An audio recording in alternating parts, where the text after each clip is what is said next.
Unless you work only with inbound leads, you'll need to self-generate a target prospect list, or TPL. So, building target lists is a key skill and a big part of your success. You could build your list using three broad sources. The first source of prospects are companies and people who already know you, or at least know of you, or know someone who knows you. It could be a more substantial list than we imagine.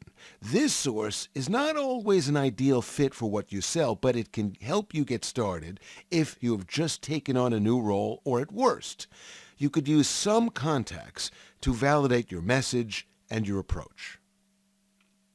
The second source are companies and people that have a more urgent need to make something happen. They could be in the market or coming into the market. They might be researching options and talking to vendors, or some event has happened in their world that generates demand for your solution. They might even have a compelling event with a deadline that's shaping their actions.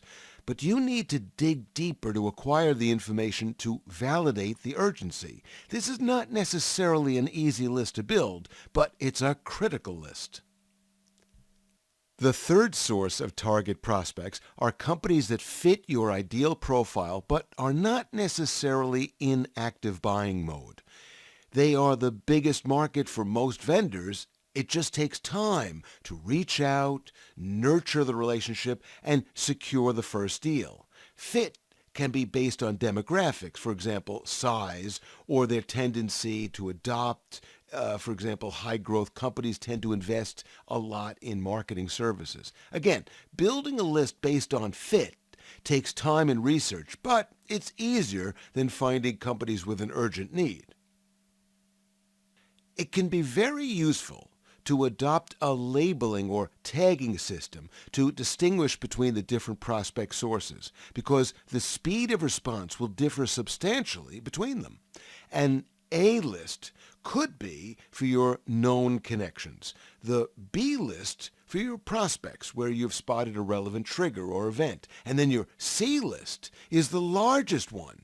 That is, companies that are a fit for your proposition and that you need to start connecting with. You should also apply caution to who and what you include in a target prospect list. Some companies are simply off strategy and have too many red flag warning indicators. For example, they will never make the investment needed.